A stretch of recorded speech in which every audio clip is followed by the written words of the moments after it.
It's a special John Lund Unleashed 49ers Camp Report edition. Shout out to Lund loyalists watching on YouTube, those watching on X, Instagram, Facebook, and JohnLundUnleashed.com and the Lund Lunatics, listening to the podcast on Apple and Spotify.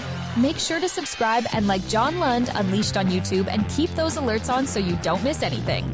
Now with the latest on the 49ers and the NFL, here's Johnny. Good morning, good morning, good morning. It is Saturday. Thanks for joining us. Episode 216. It is game day. I wrote sort of. That's kind of not fair. Because you just like to see your team in uniform. You know, I was watching preseason all weekend, and, you know, by the end of the first quarter for some teams. And if I was a coach, I understand you've got to worry about injuries and things like that, but you can't live life like that. You got to play your guys, I think, at least for a couple of possessions. Andy Reid's always done it, and knock on wood if you're with me. Patrick Mahomes has always been fine. So, look, I get it. You're exposing guys to injury, and the media will freak out if somebody gets hurt. But with only 3 preseason games and needing to get off to a great start, and certainly the 49ers starting in Seattle, I just think you should play guys at least a couple series, but they're not going to, and I get it. You don't want guys to be injured. And so Trent Williams and Nick Bosa and Brock Purdy, and you're going to see it, and you've seen it through preseason. They're not even going to suit up. And so it's going to be a showcase for guys that we're going to talk about. And as you look at the chalkboard there, 6 to watch. I got 3 on both sides of the ball. Plus, Jake Moody is not exactly out of the woods yet, plus a backup cornerback job that I am concerned about because I don't know if Renardo Green's going to be back next week for 𝐼'Ž'𝐭 plus the game, which was the plan, but we're not so sure about that. Special teams are huge and fun to watch. We'll talk about that. Checking boxes. I'll explain more about that as well. Plus, NFL Blitz we'll go through. Last night in the NFL in preseason, Shedeur Sanders showing up in Cleveland where they have like 19 quarterbacks in camp. Trevion Henderson, a lot of people thought maybe he was even better than 𝐼'Ž'𝐭, and he returned a kick for a touchdown that I'll show you. The most giant statue I've ever seen, Tom Brady, after he talked some trash. They did that yesterday at Gillette Stadium, and I got some Gillette Stadium stories, plus a giant Fox graphic, and if I was on the first team of Fox, I'd be pissed. Welcome back, Geno Smith, and this shows that the Raiders are back, even if they don't win games. I'll explain that as well in a sweet, clean, family-friendly caboose pistol. So we got a lot of great stuff as we get you ready for the Niners and the Broncos. It is preseason game number 1, and like I said, as fans, you just want to see your guys, and that's what I mean by checking boxes. We'll get into that conversation in just a second. We've got a ton to get to today. Always love your questions, comments, thoughts. Do remember, if you want to get your stuff on the show, all you got to do is go to John Lund Unleashed on YouTube. And there's a chat room that I'm always talking about. And a lot of my good friends and our community that we have there is in that chat room. And it's just a lot of fun. So if you're a Niner fan, and even if you're not, like I said, I do radio shows all across the country all week long. A good friend of mine, Ian Furness in Seattle at KJR, does middays there. And a lot of Seattle people will jump in here. So everyone is welcome. It is a safe zone. We just like talking ball and sports and having a lot of fun. So good morning and happy Saturday to everybody this morning as we hit the chalkboard. But before I go out, by the way, make sure you hit us up, John Lund Unleashed on YouTube. So if you would subscribe, that would be outstanding. If you'd hit us with a like before you get out of here, that would be dandy as well, because that helps the algorithm. And then also keep those alerts on, because during the day we shoot out other sports stories. We do a lot of Niners when we go live, but we shoot out a lot of sports stories during the day and fun stuff and everything like that. So keep those alerts on, John Lund Unleashed on YouTube. One thing before we get out to the roll call this morning, and it is this. I'm also writing a national media column, and I like the one that I wrote recently. Let me, no. Where's it at? Oh, it's right there. So if you check that one out, how ESPN built a case study to become the sports Amazon, and that's up right now at Barrett Media. And I'll put a copy of it at JohnLundUnleashed.com. That's where you can get everything unleashed from the podcast, the YouTube shows, archive all those things there. We have merchandise there. Also, we have a blog, and I will make sure that I put this one up on the blog. And by the way, if you want to see the story itself, I do have the story itself. It is right there at Barrett Media. So there you go. How ESPN built a case study, become a sports Amazon. That is my latest at Barrett Sports Media. Rather long it is. Look at that thing. My Lord. But what it has to do with, if you haven't heard, is ESPN is, they've always been the worldwide leader.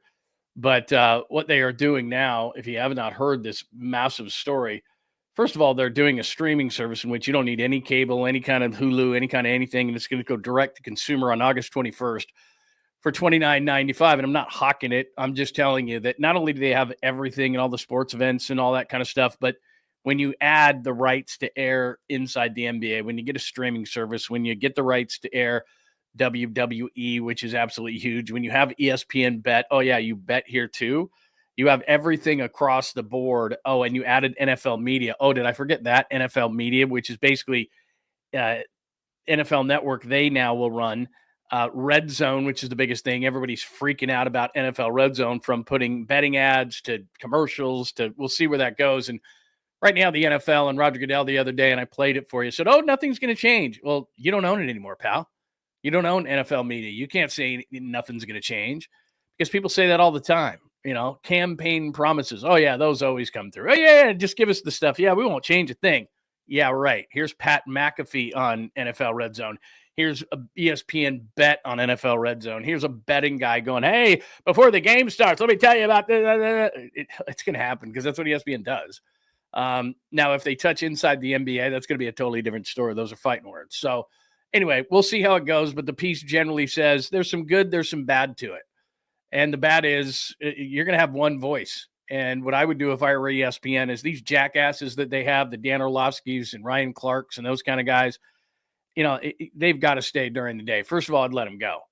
If I'm now running NFL Network, I got to get better names in there. What ESPN does, because I worked for them for 10 years, nobody's bigger than the brand. The ESPN brand is the biggest. So you start getting too big for that, Dan Patrick, you're gone. What they want to do is they want to take, mid-level to lower level, Dan Orlovsky stepping out of the end zone, players in the NFL, and they'll mold them and they make them into stars. And basically what they'll say to them is, look, I made you. And if I let you go, best of luck. Because right now there's nowhere else to go. Fox Sports, please. Like I say in the article, they're selling games out of the back of a van down by the river now. ESPN has everything. It's Amazon.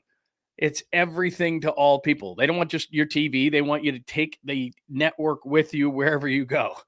So it's a different era. They hired a bunch of influencers with tons of that aren't sports people. They want everything, man. So it'll be an interesting case study, not only just for sports, but for everything, because what we're trying to do as a media is how do we get them? How do we get them? How do we get them? Well, it's my house is a perfect example. George, my son, as you well know, he's 21. He's not here very often, but he doesn't watch TV. Everything's on his phone. We have a 10th grader and an 8th grader. They don't watch TV. Everything's on their phone. Like, so ESPN knows that like they were the cable giant at one point and they've got to pivot. And not only in people are people who produce content on TV, the big news channels and everything watching, because ESPN just said, we're going to shift to this. So like I said, what do you care? Well, you're a fan and we'll see what happens, because now they basically own everything. I mean, there's some games. I mean, you know, Fox and CBS obviously have the games, the NFL games, but I'm talking about like everything around the games. And plus, look at the entities that they now have. They have Inside the NBA. They have Monday Night Football. They have College Game Day. They have McAfee. They have Stephen A. They have like all these major. They have the NFL Network now. They have the NFL Red Zone channel. Like they have just about everything, and that's the way they want it. And monopolies generally aren't good for business. So we'll see how it goes. Or it's going to be great because you have everything in the palm of your hand and you don't have to go anywhere else and you don't have to buy cable. Like if, you know, it's kind of everybody's dream, right? Like you bought cable and it was like, got up to like $350 a month and you're like, this is stupid. And then you went, I'm cutting the cord, and you got like YouTube TV, but then you had to buy all these other channels for sports, right? You had to even buy Netflix and Paramount and all this other shit. You're like, what is this? And now you're up to the same number. And now it's going to ESPN. And I think a lot of these channels and networks are going to be watching this. If this is a success, what ESPN is going to roll out on August 21st and it blows up, everybody's going to go to that. Cable and Hulu and everything's going to be dead. I mean, the people who just want a basic 20 or 30 channels, fine. They don't want to mess with it. But for people who are like, look, I watch 10 channels. You know, I watch ESPN. I watch a news channel. I watch Netflix. They're just going to piecemeal it. Everything's going to be a la carte. You know, it's going to go away from these package deals that you buy every month and just say, look, because it's the way I am. But I think I watch about 10 channels. Now, sports screws you. If you weren't a sports fan, you'd be fine. Because sports says, oh, you know what? you're going to have to buy ESPN, and you're going to have to buy Fox, and you're going to have to buy CBS, and you're going to have to buy Netflix, and you're going to have to buy Paramount, and you're going to have to buy Prime, and you're going to have to buy, and then you're going, just to get the NFL? Like, man, there's another way to pirate all this stuff. But anyway, we'll see. It could change the way that TV's done, not only in sports, but just all around if this app blows through the roof like ESPN thinks it's going to. So that's the piece. It's up right now at Barrett Media, and I'll put it on my blog at johnlundunleashed.com. So there it is right now, how ESPN built a case study to become the sports Amazon. All things to all people all the time. If they don't have it, you don't need it. That's what they're trying to do. So we'll see if it works. All right, good morning to everybody. Sorry I had to go on a short tangent, but I like the piece, and I hope you'll read it. All right, you tripping. Let's go. Good to see you, man. Anthony, great to see you. Francis is in the house, by the way. We're on YouTube right here looking at the chat room. I'd love it if you jumped over here. Tommy, good morning, my friend. Very nice to see you. Enrique. James is here. Joy, it's great to see you. Tommy, good morning on a game day for the 49ers. Jake, good to see you, man. Oh, bro. I'm glad I just saw this, Jake. My stepdaughter had hers removed 2 weeks ago. So I know, man, you take him out of the car. My son had it done. You know, he was in a wheelchair, like, they don't know where they are. And like today's the worst day. The second day, like the first day you get them home, they're like, whatever. And then the second day, the stuff starts wearing off and they got the gauze in their mouth and they're just like, and their mouth looks like a giant chipmunk. It's the worst, man. Wisdom teeth. They'll get through it. Kids are tough, but man, the first couple days, brutal, man. Brutal. I got a great story about that. I'll give it to you in just a second to show what I was a jackass. No, not that I've outgrown that, but anyway, who else is in the house? God, we got a lot of people in here. Who drank my beer? That is awesome, man. That is good. That's good right there. Who drank my beer? Welcome. East Coast. There we are. East Coast Red and Gold. What's up, Faithful Gold Niners? It is game day. Make sure that you're following East Coast Red and Gold podcast. My good friends out there. It is great to see them up this morning and hanging out. Well, it's for them. They can be drinking. It's like 1:30. You don't even have to apologize for it. Daniel in the 916. Francis is here this morning. Awesome, man. Good times by everybody. Real quick, I know I said get something, but since Jake brought up the wisdom teeth, so I got my wisdom teeth when I was 16, and I was probably a functioning alcoholic at that time, and I know I was 16. But so my friends were having a party like on a Saturday night, and I think I had my wisdom teeth pulled on like a Friday, and it was Saturday night, and my folks are like, "You're not going out, so don't even try it." And of course, they go out, and I'm like, hell that, I'm going out. And so I had the chipmunk face going on, and my buddy was having a keg at his house, and his parents were out of town or something. And the thing they tell you is you're not supposed to drink through a straw. So I couldn't open my mouth to drink beer. So what did I do? I drank through a straw. Middle of the night, about 3 a.m, my stitches, of course, break in my mouth. And I run upstairs and we have to go to an emergency dentist to get them stitched up. And they're like, "What did you do?" And I'm like, "I don't know." And the guy's like, "Really? Because I can smell beer on your breath. You sucked down a bunch of beer. What are you doing?" And I told him I drank through a straw. And he was like, okay. So that was not a good thing. And that was 16. I got better. I was a very immature person. Hi, Bucko Sports. I was a very immature person, so, you know, it happens. But anyway, all right, great to see everybody today. Let's get to things. And by the way, questions, comments, thoughts, put them right in the room here. If you're watching later, right underneath here, questions, comments, thoughts about the Niners. Tell me who you're going to be watching tonight. I know that the big boys, I know maybe you're going to the game and there's no Brock and there's no George and there's no Fred. And, you know, they're going to be there. They're going to have a jersey on the sidelines.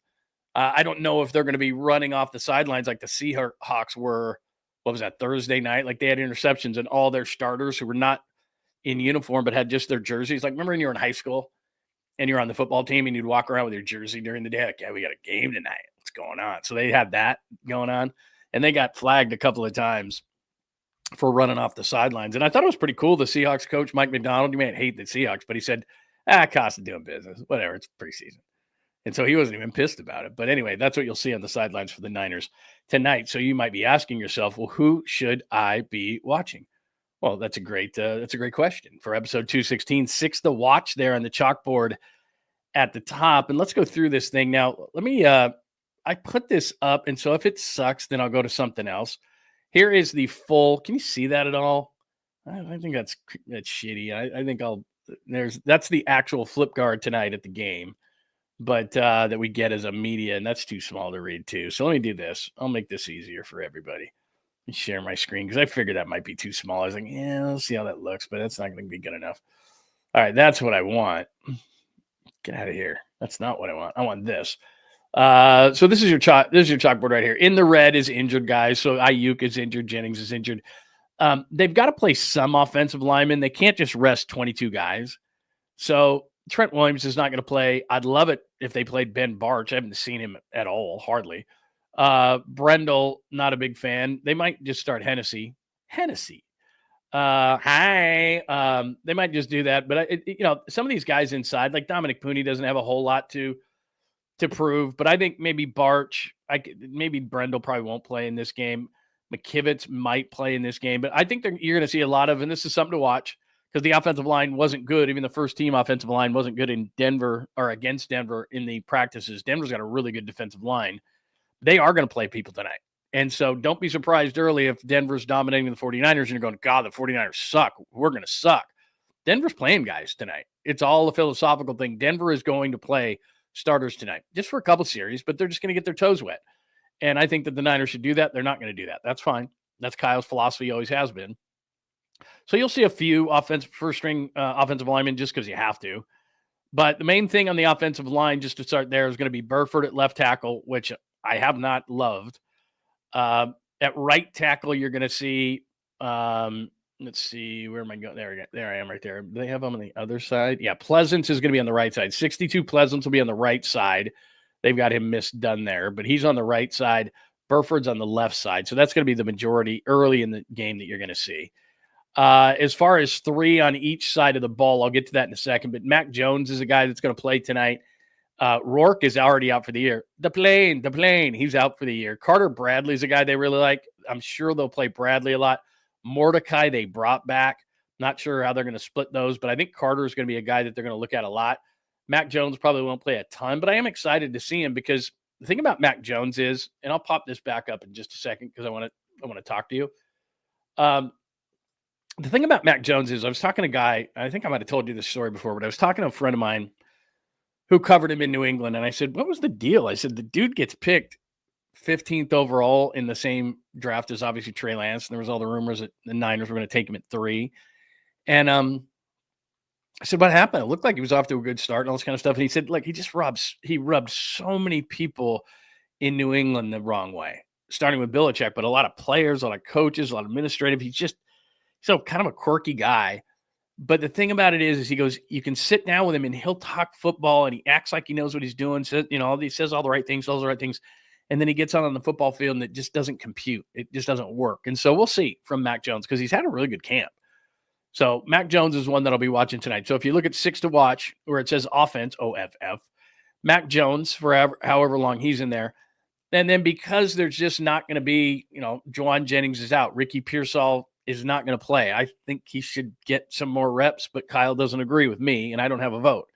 So Pearsall's not going to play. So to me, one of the guys to watch tonight, because Watkins could be a starter. And what happens here is, and you got to kind of read these things. When Kyle Shanahan's asked about like a veteran, like say a Russell Gage, right, at wide receiver, been with Atlanta, been with Tampa, he's earned it. And so Kyle will give him praise because he knows it's not going to go to a veteran like that's ahead. He knows he's still going to make the team. So he'll praise a guy like that. And he does. And he did at his last press conference. Then he'll be asked about Watkins. And it's kind of a different thing. They don't want to praise the rookies too much so that they act like they made it. Like, yeah. So they're asked about Watkins and Kyle kind of pulls back but says he has a long way to go. So we didn't play any Brock for you on Friday, even though he spoke. I wanted to save it for today. So here's Brock on Jordan Watkins, which is another guy offensively I'll be watching tonight. Putting everything together. I think, both of us, we just need to continue to work on our chemistry and everything. And we've had some really good connections, but at the same time, I feel like there's some room to grow, both of us, and seeing how he moves and get in and out of his route movements and whatnot, sort of like what Ricky and I have done. But we'll get there. I have faith in that for sure. We have some time, and I think today will be a good day to sit down and watch the film and see what both of us did and keep chipping away. But Jordan's done a great job. I'm excited for him this year. Had some really good reps against Patrick Surtain on Thursday, which was really good. He beat a backup defensive back for a touchdown in the 11-on-11 drills. Jordan Watkins has been really good. And just if you haven't been paying enough attention or as close of attention, I'm glad you're here. And what Jordan Watkins, he's an Ole Miss guy taken in the 4th round, ran a 4.37. And when they were in OTAs in shorts, where it's a lot easier to look good, especially as a speed guy like that, he looked really good.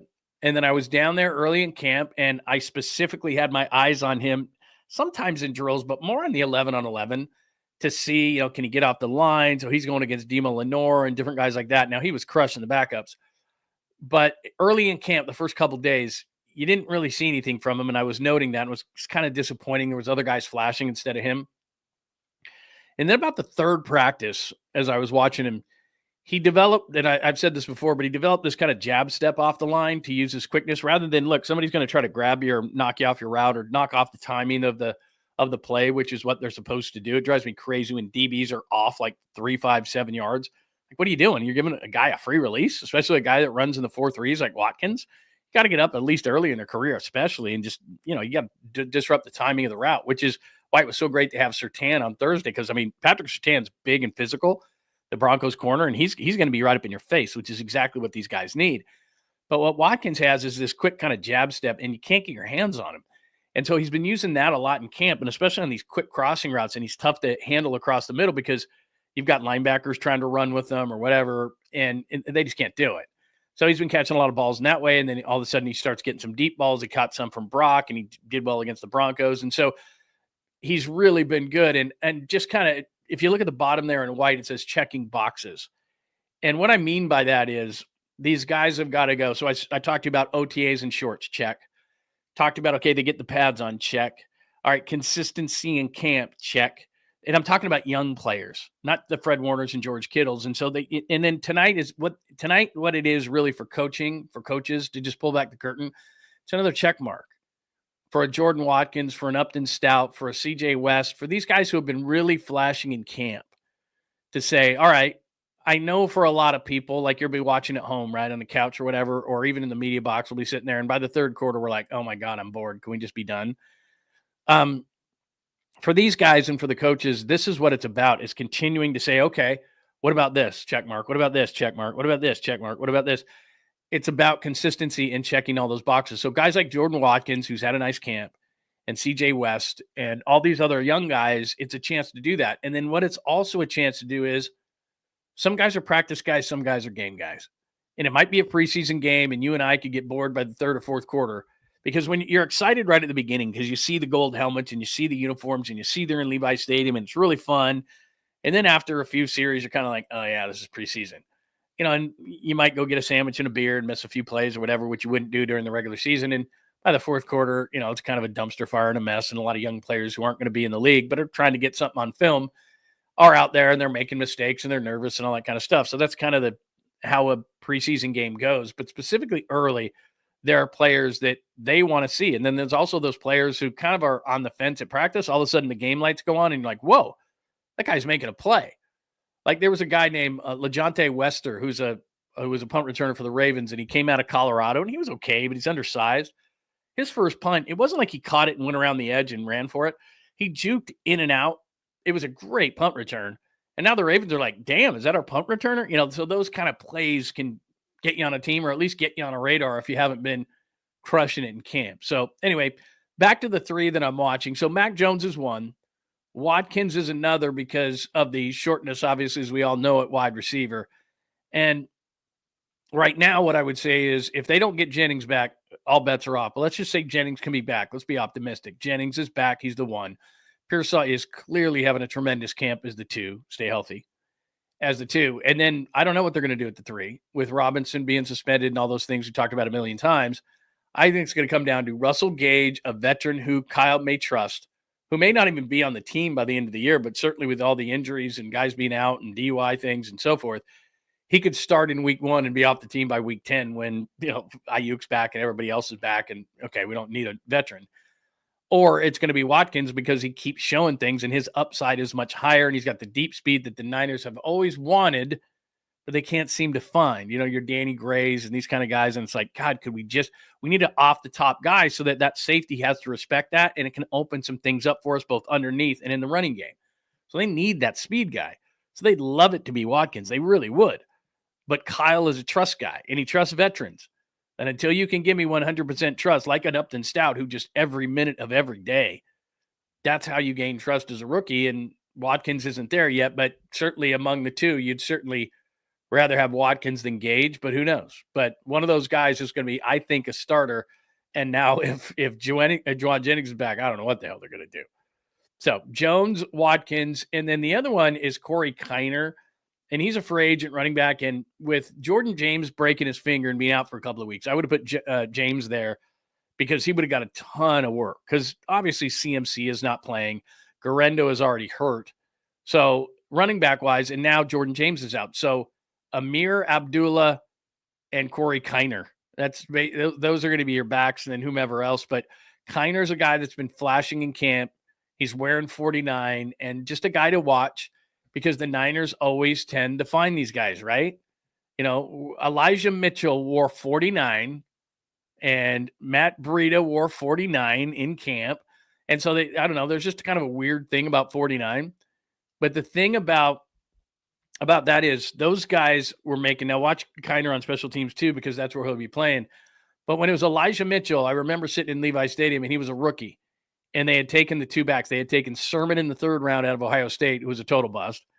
And they took Elijah Mitchell later in like sixth round or something. And I remember watching camp that year, and Elijah Mitchell flashed and flashed and flashed and flashed, and Sermon never did. And so we were going into the preseason game going, a guy to watch, Elijah Mitchell. Mitchell makes a tackle on special teams.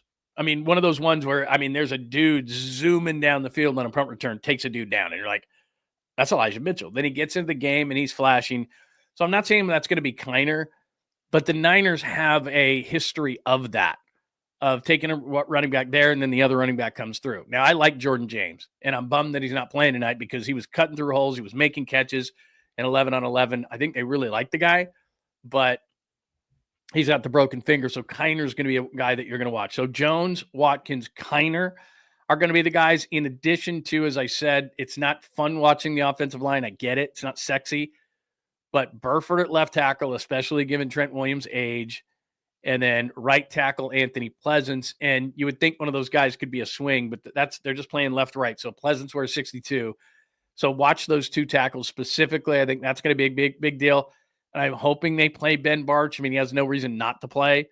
He was behind in camp, so he wears 78, and he's going to play left guard, and he's presumably the guy that is going to replace the starter there from last year, so who got the big deal in Green Bay. So they've got to find somebody, and everybody says Barch is so good. I'll just be watching him kind of closely, as close as you do watch the offensive line. I'm no offensive line expert, and I'm not trying to claim to be. I'm just saying. So offensively, those are the guys that I'm going to watch. And let me hit out to the comments line. Anybody on the offensive side before I move to defense, anybody you're like, I can't wait to see this guy. Who's this guy? What's going to be that guy that anybody watching today? So that's the thing. So let's see. Let's see. Thoughts, questions, comments. Hi, Tribe. How's it going? Good to see everybody. Be nice, Jim Everett. I said this is a nice place to be. But if you continue to rip on everybody, it will be short-lived, my friend. And especially if you're going to, I can't put up with that. If you're going to disparage in certain ways, cannot keep you around. Sorry, bro. I don't like blocking people out of here, but if you're going to constantly say things in a nature that you were, like good-natured ribbing is one thing. If you're going to start sexual orientation talk and all sorts of things like that, I can't have it, dude. Sorry, bro. I don't like to do that. I really hate to do that, to be honest with you, but I can't have it. One big part of this show is that everybody, we all are cool and we're all fun and we're all this and we're all that. And, we have a good time. And you don't have to agree with what I say, and you don't have to agree with Niners, and you don't have to be a Niner fan, and you can be an NFL fan, and you can be a Seahawk fan. You can be whoever you want. But if you start disparaging, sexual orientations and things like that, bro, I can't have it. I'm sorry. I just can't have it. So That's cool, man. It's fine. No, like I said, I shouldn't say never because I just did. I don't like to block people, but if you're going to make the room negative for people, I can't have it, bro. I just can't have it. I hate doing that. But, like I said, just this is my philosophy as a talk show host for 30 years and being in media. I've told you this before. I always thought to myself, if I kept it between the lines, I could say whatever I wanted. So organizations would come at me and they'd say, "Hey, I saw what you said. I heard what you said." And then I'd go, "Okay, it's my opinion about the player. I didn't go at his mom. I didn't go at his sister. I didn't call him this. I didn't say that. I didn't, so that's what I'm saying. If you do that in the room, I don't have a choice, and I apologize, but I can't. Like, if you want to say that, if you want to say that you don't like the Niners, you don't like the stadium, you don't like Brock, you don't like this, that's fine. We're cool with that. Like, we're fine. You have your opinion about your team. I want to be open in this room and everything else. But if you start ripping on people and you start saying that, you start calling people certain names and certain things and you're offending the whole room, you can't have it. Because like I said, we've tried to build this room on, everybody, an all accepting room, which we're not as a society right now, but I'm trying to make this different. So please don't make me do that. All right. Don't make me do that because I don't want to do it. I don't want to block people. I want everybody to have fun. I want everybody to have an opinion. I base the room on that. But if you're going to, call people nasty stuff and you're just basically asking for it. You wanted me to do that. So I did, but I don't like to do that. Not fun. But anyway, I'm not going to dwell on that. All right. Defensively, pretty simple. And again, I'd love to get your thoughts on defense and the players that you're going to be watching tonight, and offense. We're not past it. So whoever you want to look at offensively or defensively, I'd love to get your thoughts. But defensively, let me pop this up one more time. Let me pop the screen up for you one more time so that you can see this. So offensively, we went through things. Like I said, the offensive line, obviously receivers, see Watkins in purple there. Again, Robinson's going to be out the first couple games. Gage is going to be a guy that's going to play. I know a lot of people are going to want to look at 𝐸𝐵𝐿, and I do too. He doesn't flash a lot. Hodgins is a guy is a veteran, but I don't know if he's going to make the team. That's mainly those guys. Again, Dillard's not back. Pleasance is going to be on the right side. That's going to be a guy that you're going to be watching tonight. So those offensive linemen, and like I said, Barch, I want to see as well. And then defensively, and this is where we want to move, and I got a couple of cuts for you on the defensive side. No Bosa, no Matos. Beal, this is his last chance, basically, as I'm looking at the left defensive end. This is Beal's last chance. Elliott's not going to play because of an injury. You see CJ West. Those two guys in the middle are obvious. West and Collins are guys that you're going to watch. Evan Anderson, he'll have the big cap on again. This is the guy to watch right here. 55. Oops, just moved on me. 55, Sebastian Valdez. They call him the Hulk, and it's ironic that he's in green. He's been amazing in camp, just strong. He's not tall, so he gets underneath the pads of offensive linemen, and he just drives them back. So look at the inside there. Valdez, Anderson, Collins, West. Watch guys like that. Williams, because of an injury, is not going to play. Huff, I would doubt would play, although he may need to because Sam O's not playing. He's got an injury. So, they're pretty thin on the edges tonight. Beal's going to play. Bosa, Gross-Matos is hurt. Beal's going to play. Garvin will play. They don't have a lot, man. So they may have to play. I don't know. Huff may play a series or two. That would be amazing. I'd like to see D. Winters. Not sure if he's going to play. He's had such a good camp. I would love it if the Niners would check another box with him. I'm excited to see Nick Martin because I played this for you the other day. Nick Martin is still thinking at this point. He's not just reacting. He's thinking. And so I want to see him just go balls out on this whole thing. Jalen Graham has gotten lost.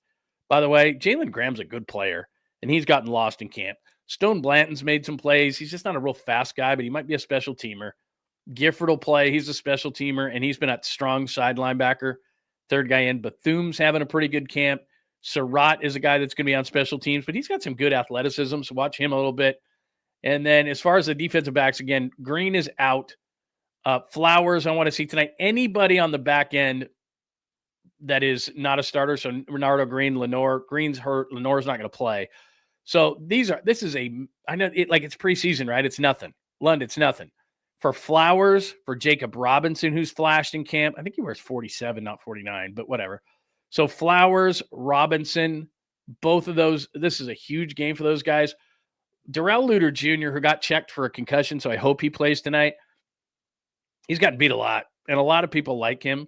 Moreau is a veteran. I think he's just a camp body, so we'll see what he does. But Darrell Luter Jr., this is a big game for tonight. So I would watch Luter Jr., Flowers, Robinson. That backup spot, I think Trey Brown will probably play tonight. He's a veteran. He's been hurt a lot. So that's basically going to be, but the backup corner tonight is absolutely huge. And then Upton Stout probably won't play for a long time just because he's been so good in camp. But it's like I told you, it's checking boxes. Okay, he's great in shorts. He's great in pads. He's all over the place. What is he going to do in a game, even if it's a preseason game? And remember, they're going to play their starters for a few series.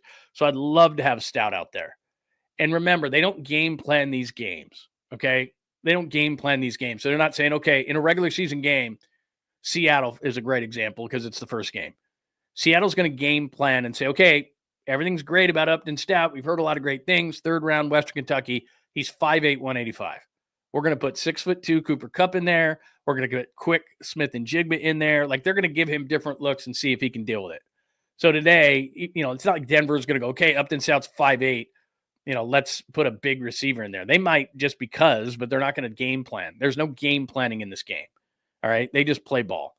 And then obviously Jake Moody is a huge thing. And we've talked about Jake Moody a lot in the regards of, here's what I'm nervous about. All off season, Jake Moody did mental work, a lot of mental work. And then his kicking style is a 2-foot move instead of it was a 3. So he shortened that up a lot.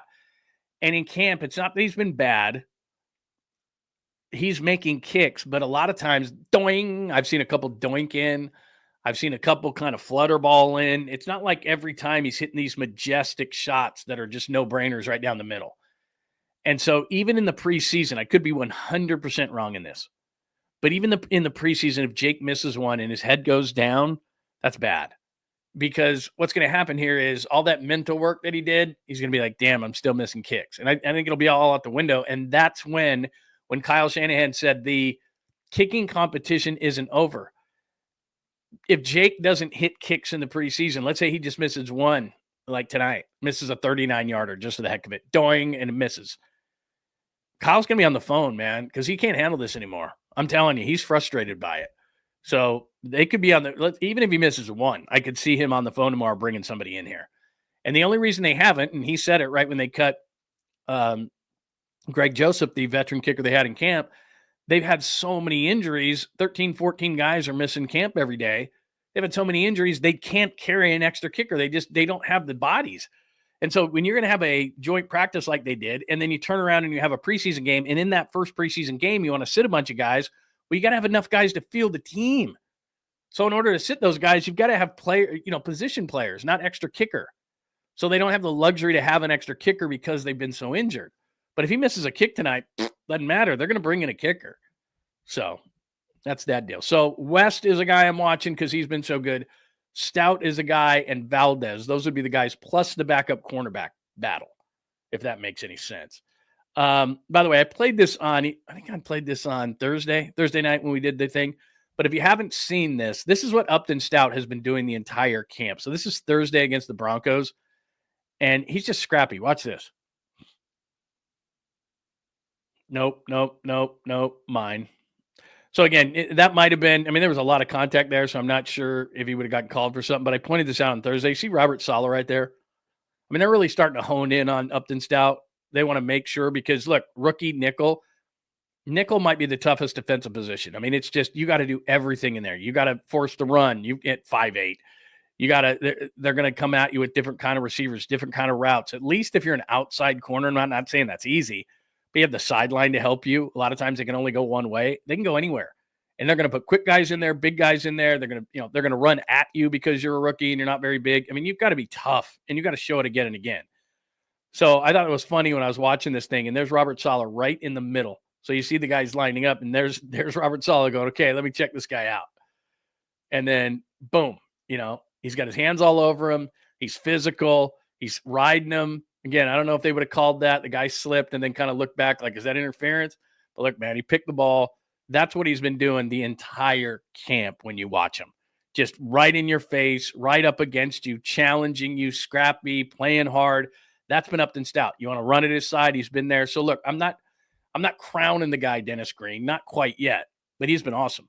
And he's one of those guys that he's been so good and so mature in every single way, on the field, off the field, meeting rooms, that they're actually giving him praise as a rookie, because they're like, it's not going to get to this guy's head. He's just, as I think Robert Saleh said, he's just built different. This dude's just built different. So he's a guy to be watching tonight, not because the Broncos are necessarily going to attack him, but as I put up there at the end with the white right there, it says checking boxes. It's just another box that they're going to check. So, and I think it's going to be huge. Here is Fred Warner. This is Fred when he went to the podium on Thursday, talking about it's been good that all these young guys have gotten all these reps and they're ready for this game. Crucial reps, right? I mean, I think it's rare when you get young guys, especially getting in there with the ones and getting those repetitions, again, good on good. So, I mean, it's huge for them. They got to use those to their advantage and continue to get better every single day. I'm not sure how it was out there, because obviously so much is going on. I got to look at the tape, but I think with all the young guys, they've all taken those steps that you want to see, and you got to continue to strain yourself every single day. Your legs start getting heavy, your mind starts spinning. How can you keep progressing and keep getting better every single day? Yeah, so look, there's a couple of different ways of looking at this, and I keep harping on this. In the beginning of the year, they're probably going to struggle, but the fact that they're getting all these reps, I mean, they just have no choice. Collins is a huge guy to watch tonight. West is a huge guy, just because I think West is going to continue to do what he's doing. Like I said, Valdez is a guy that I really think can make this team. I think that if you expose him to waivers, he wears 55. I don't know you're going to get him back. I mean, he's just – and you need that kind of luck, because they've got a lot of rookies on that line. Mikael Williams, as you know, is not going to play. He's got that hyperextended knee. Hopefully that's only a week. But, that's a big loss, because I want to see, and you want to get these guys a dress rehearsal. You're playing in the stadium. You don't want it to be, the first time you're really playing in an NFL game, and practice is just different, even if you've got joint practices. Like Mikael Williams, I don't think he'll play in the joint practices against the Raiders. So now you missed that opportunity. You didn't play. I mean, you were in team drills. He was in team drills when he got hurt, so he really didn't get a chance to play against the Broncos and different offensive linemen who are going to do different things against you. So you're probably not going to get that opportunity against the Raiders. So now he's going to get that final preseason game, but your starters, which he is presumed to be, you don't really want to play those guys in that last game, because what that last game has become, that third game now that there's only 3, what the fourth game used to be, it's desperate dudes out there scratching, clawing, biting, kicking. It's just kind of it's just kind of free for all. And you don't really want your first round pick getting his, playing out there in that kind of an atmosphere. So, maybe they'll play him a little bit, but he's probably not going to get a ton of time. And now all of a sudden you got your first real NFL game in NFL action. If you're Mikael Williams, is going to be at Lumen Field, and the Seahawk fans are going to be going bonkers, real big, screaming and yelling, and you can't hear. And it's like, damn, I wish I could have gotten a couple of preseason games under his belt, not to necessarily get him ready for that kind of an atmosphere, because it's just different. And I get it. Dude played at Georgia. I understand. You played at Death Valley at LSU. You played at Bama. I get it. But when these guys kind of make those kind of comparisons, it's like, dude, but it's the NFL. So it's screaming, yelling, you can't hear, and then it's the best of the best. SEC's really good. It's not the NFL. This is cool, too. Here's Brock Purdy talking about the defensive line and these young guys putting pressure on him in practice. And he, just like you, is excited to see them in action tonight. In the pocket.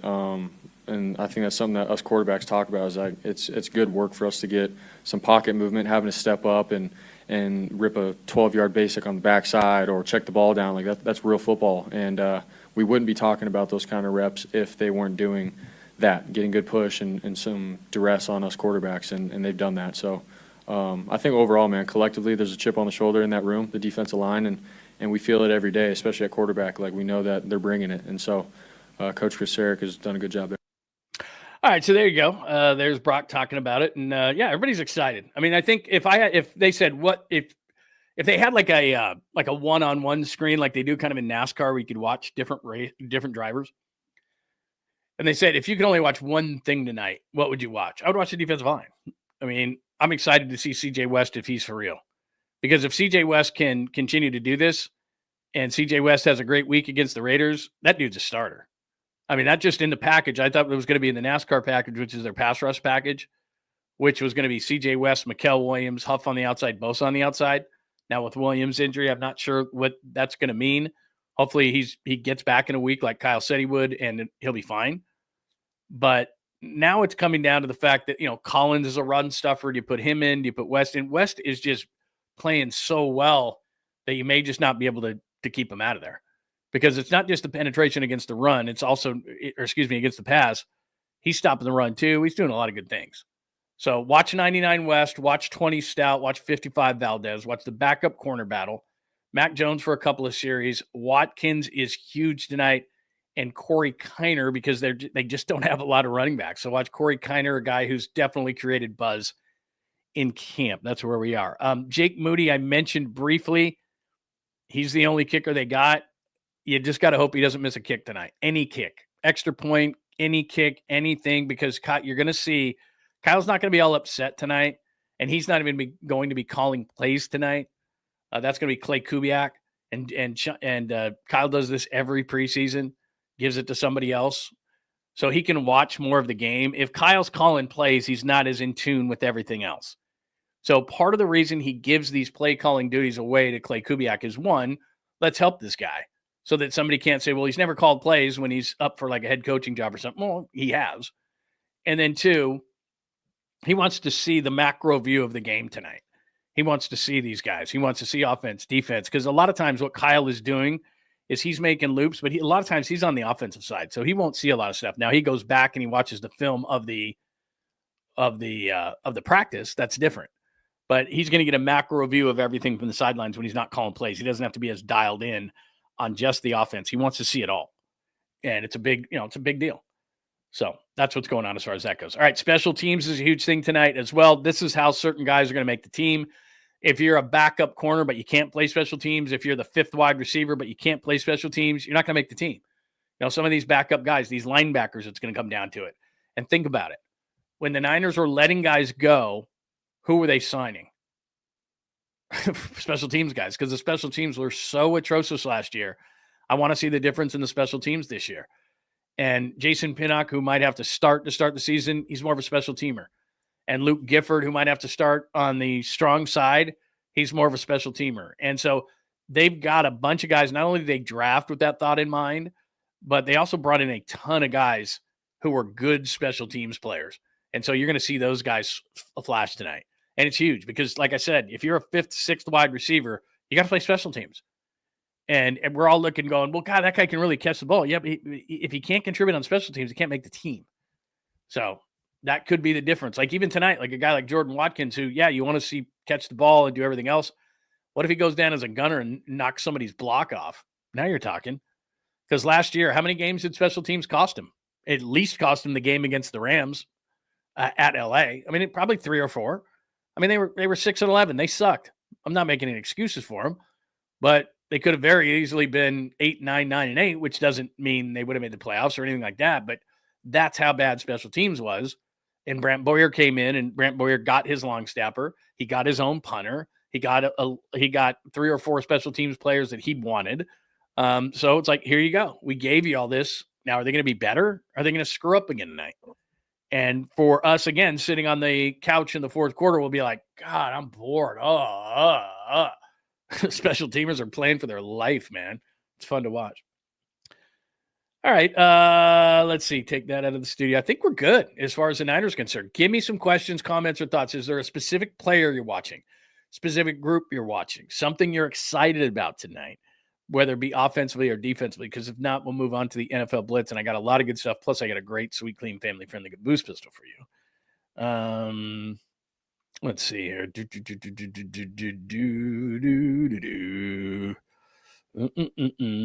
Oh, Costco. You better go to Costco early, man.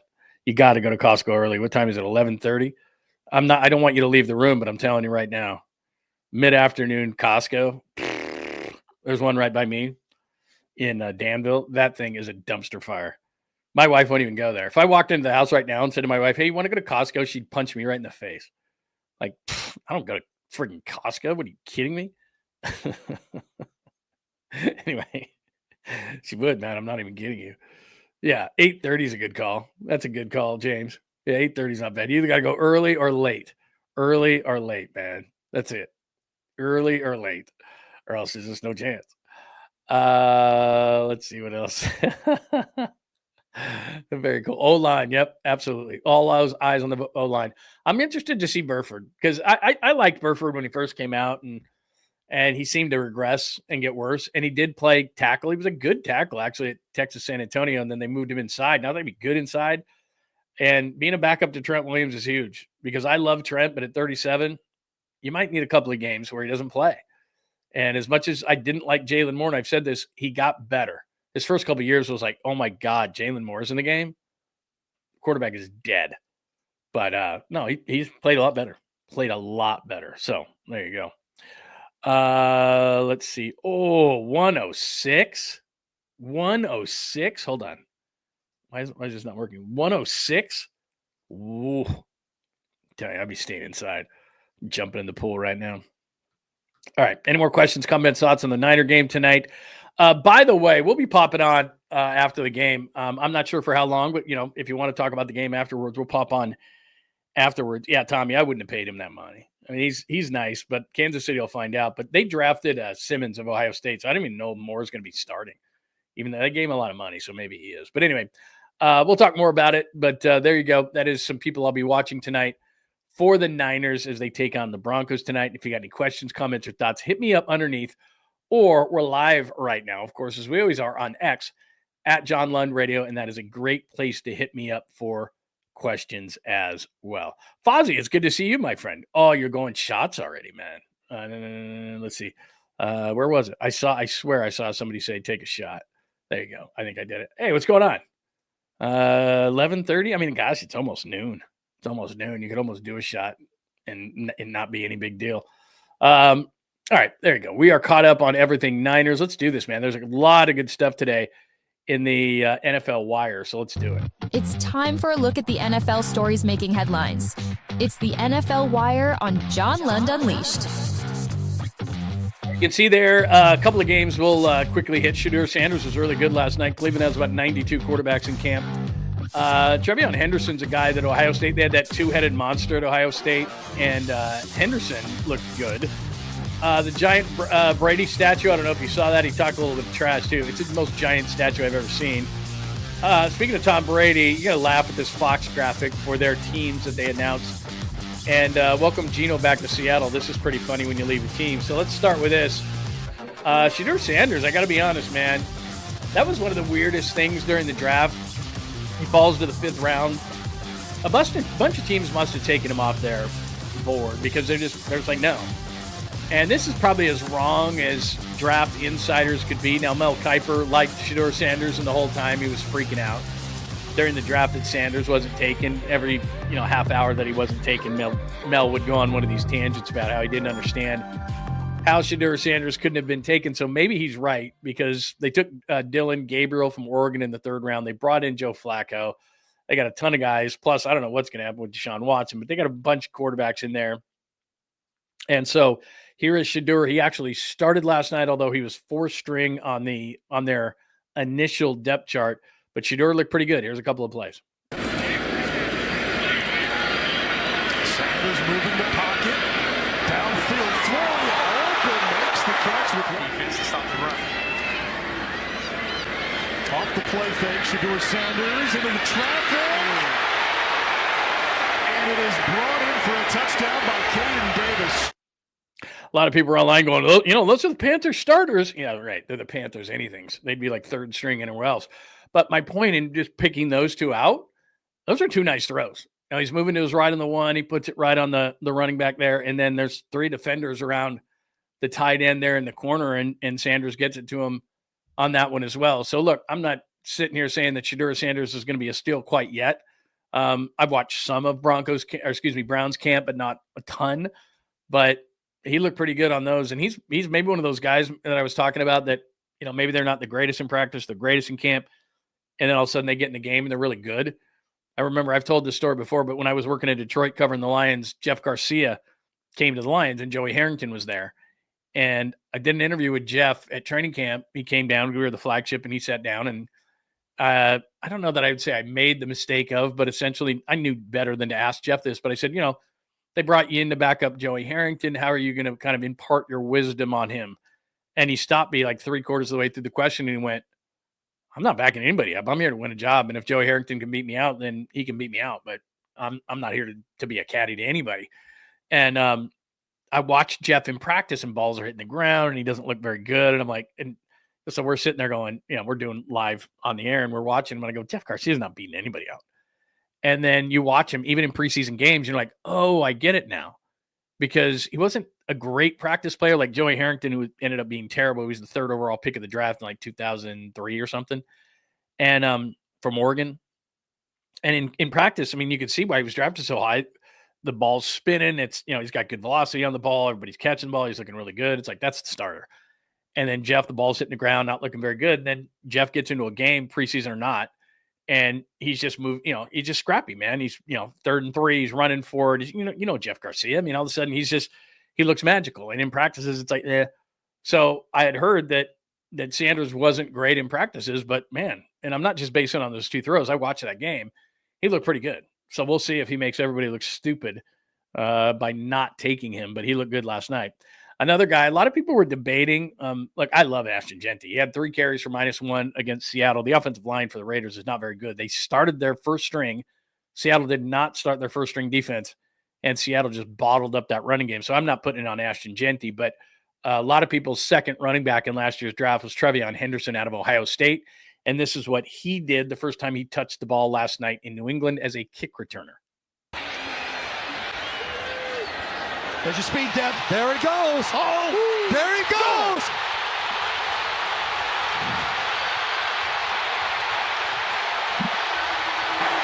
It's already a new season. You can tell that these are the Homer broadcasts. These are not national broadcasts. Obviously, in the preseason, you have the local broadcast for the local teams, and that's Scott Zolak, who's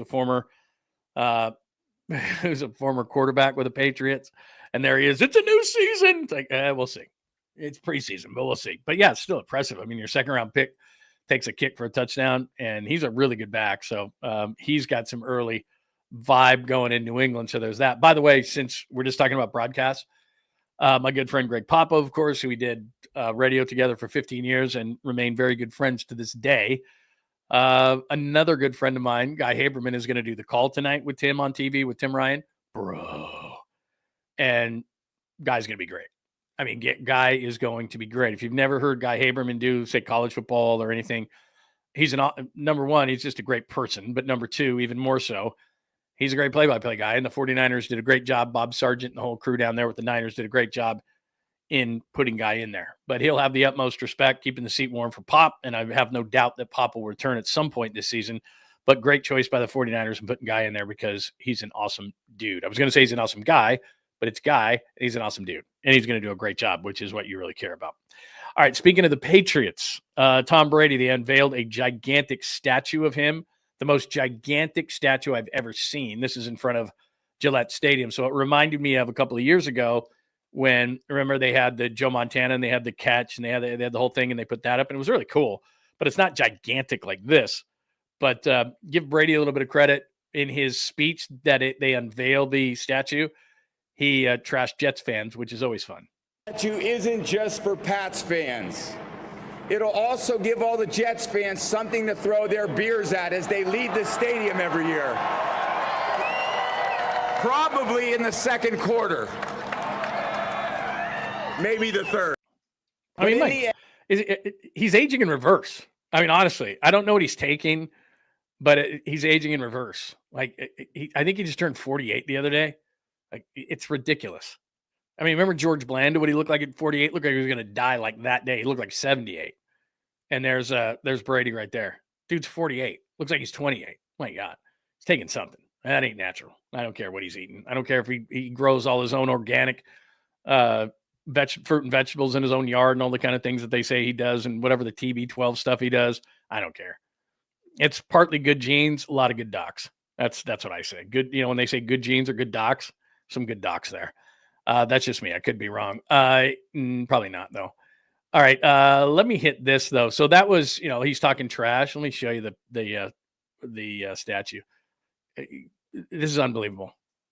Look how gigantic it is. I mean, look at people. Look at Brady and Robert Kraft right there looking up at it. I mean, Jesus. I mean, that took all the materials in the entire world to build that thing. I mean, that is the most gigantic statue I've ever seen. They are going to throw beers at it, Jets fans. But anyway, there's the new Brady statue in front of Gillette Stadium. What was Brady, like 20 feet tall? My God, it's ridiculous. Look at them standing next to that thing. It's gargantuan. Anyway, there's the Brady statue. And then speaking of Brady, what if you're on like a Fox crew, but you're not on the number one crew, right? So they send this graphic out. I don't know if you saw this the other day. They send this graphic out. Here are our broadcast teams for 2025, right? And this is the graphic they use. So they got Aaron, they got Tom, right? They got Kevin Burkhardt, they got Tom Rinaldi, like gigantic, right? Next to the Fox robot thing. And then like your Greg Olsen used to be on this first team. Look at Greg Olsen. Like, can you make that any tinier? Joe Davis, Greg Olsen, Pam Oliver. Like Pam Oliver's been there a long time. She's good. And you could barely even see these thumbnails right here. Daryl Johnson, he's been there forever. He's good. Kugler's good. Kenny Albert, Jonathan Vilma. Mark Sanchez is up and coming. Chris Myers, he's been there forever. Like, look, you can hardly even see these guys. Like, it's us, the number one team, and then a bunch of thumbnails. Greg Olsen's like, get me out of here. Greg Olsen needs to go somewhere else. He's better than Brady. Look at him down there. You can barely even see his face. And then there's my guy, Mike Pereira. I have an interview that I did with Mike, by the way, at John Lund Unleashed. It's up there right now. We did it about, 10 days ago and talked about new rules in the NFL and all that stuff. But Mike and I are friends. And so make sure you check that out. But there you go. If you're on the first team, you're everything. Like you're the headlining band. These guys are like all the warm-up acts or something like that. But I mean, if I'm Greg Olsen, especially, I'm like, you got a tiny thumbnail. I was up there at one point. And that was actually better than Brady. Nope. Those are the big boys. And you're just a bunch of tiny little thumbnails if you're not the first team. So there you go. Fox graphic down on the board. And finally, I love it when the Raiders are the Raiders. You can hate them all you want, but I think Geno Smith is channeling his inner Raider. So Thursday night, obviously the Raiders and Pete Carroll went up to Seattle to take on the Seahawks. Pete Carroll, former head coach there, obviously. Geno Smith, former quarterback, got traded to the Raiders in the offseason. And look at how Geno welcomes back himself to Seattle with the double bird to the crowd. I'm sure they were ripping on Geno, so he double birds them. You see Pete Carroll back there chomping on gum with his Air Monarchs. And then there's Max Crosby right there, and they're getting into it with the crowd already. But look at Geno, former quarterback of the Seahawks. He's probably catching a ton of shit. And he's like, all right, I'm not putting up with this. Just gives the old Seahawks fans the double bird. Hilarious. Anyway, that was weird seeing Pete in the silver and black. But there you go. Welcome back, Geno. Welcome back to Seattle. So there you go. That is your NFL Blitz. Shedeur Sanders looking really good for Cleveland. Trevion Henderson for New England, giant Brady statue, and he's talking some trash. The Fox graphic, if you're not on the first team, you're nothing. And welcome back, Geno. That is your NFL Blitz. And finally, let's get to this, man. It is time for your sweet, clean, family-friendly caboose pistol. I only have one today, but I think it's going to be worth it. I think you're going to enjoy it. So let's hit the caboose. John Lund Unleashed presents the caboose pistol. Wedged in the crack of her buttocks. Somehow, someway, Lundo thinks this is the best way to leave a final impression on you for the day. The old caboose pistol, everybody has one. Did you say caboose pistol? I know some women who could hide a machine gun in there. Yeah. Leave me out of this, you weirdo. Here's John. All right, give me a second. Vernon, good to see you. I'm at the bar. I respect that.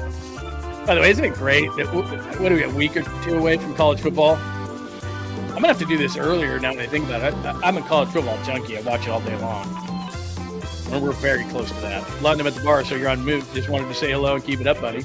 Maybe just hit me in the middle of the finger. That way now you saw my message. No, I got to play. I got to pop it up there, man. You're at the bar. Respect, man.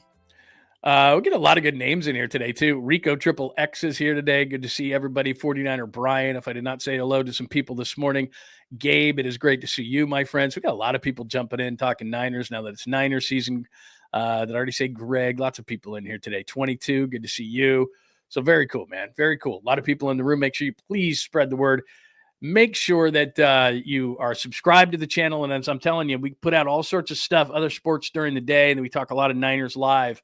But we put stuff out during the day on all different things. So make sure that you have your alerts on, and you'll get the stuff that we're doing in pre-recording too. And then if you would, before you get out of here today, please give us a like. That means that helps the algorithm so more people can find us and we can grow the community. So that would be outstanding if you would do that for us. Thank you very much. All right, here's your one sweet, clean, family-friendly caboose pistol. This happened up in Canada. And this is the I don't know. This bear is just, I don't know what's wrong with this bear, but it's getting chased by a Pomeranian. I don't know if you've seen this yet. My dog would do something this stupid and then get eaten by the bear. But here you go. A bear through an open door gets in this house in Canada, thinks it's going to get some free food, and then the Pomeranian's not having any of it. No sound.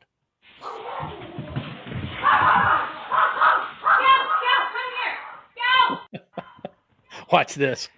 This bear's like, nope. Look at that little Pomeranian.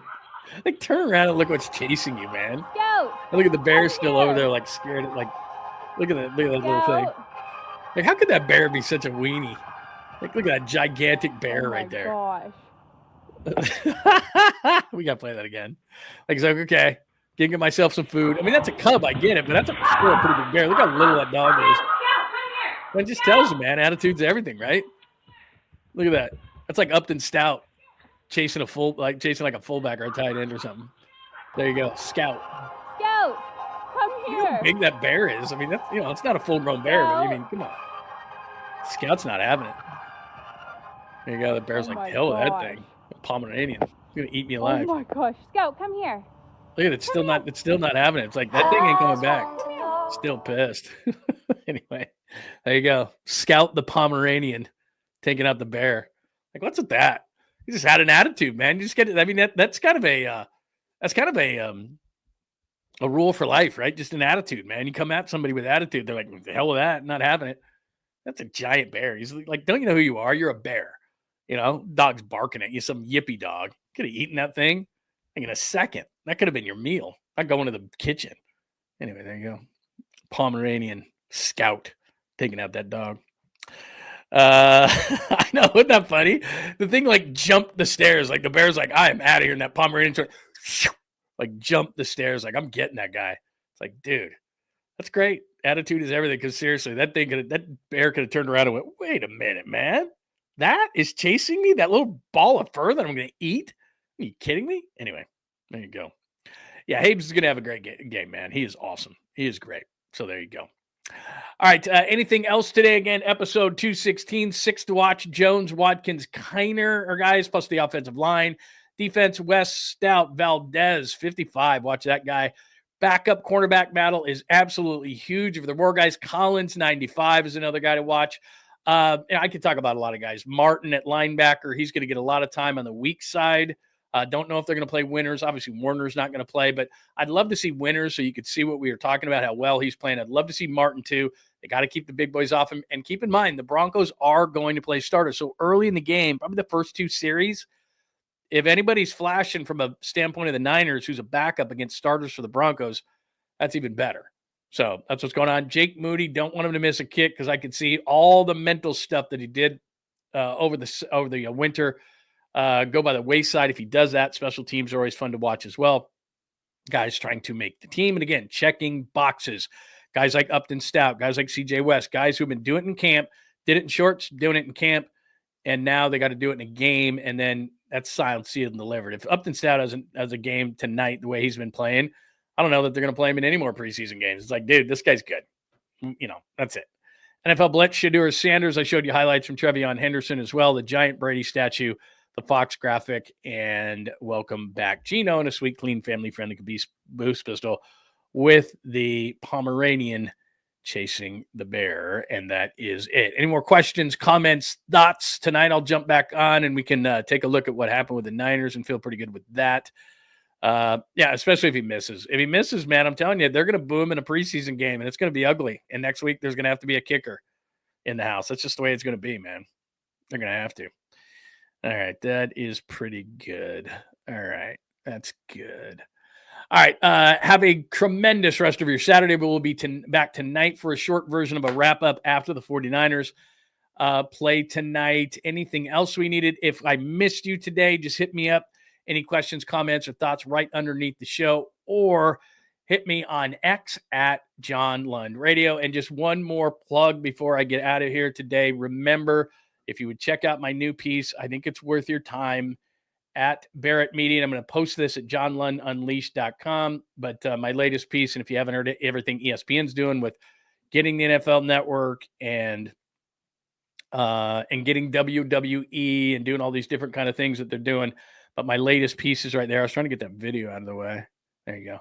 How ESPN built the case to become a sports Amazon. That's my latest at barrettmedia.com, which I will put also on John Lund Unleashed. So check that out. And I've got a link. If you go to if you're on my X page right there, my X page, if you go to my X page, then you'll be able to check that out as well at John Lund Radio. So there's direct links to that if you want to check out my piece right now that is up on, there we go, up on Barrett Media. All right, everybody have a tremendous rest of your Saturday. We'll talk at you a little bit later. Please have those alerts on. We'll send more stuff out. Please make sure you subscribe before you get out of here, especially if you're on X. Just jump over to John Lund Unleashed on YouTube and give us a like before you get out of here. Go Niners. Should be good tonight. Yeah, if you're going to Costco, get your butt there either early or late. And it is tremendous to see you. Thank you, Mr. Oil. I appreciate that very much. Thank you for tuning in as well. If I didn't hit you up, everybody have a great rest of your Thanks for hanging out with John Lund Unleashed. We'll try to be better next time, though I wouldn't hold my breath. Please like and subscribe on the John Lund Unleashed Pod YouTube channel. Watch live shows weekdays at 8 a.m. on YouTube, Instagram, and X. And make sure to have your alerts on for shows throughout the day or night. All things Lund can be found at johnlundunleashed.com. johnlundunleashed.com. Goodbye!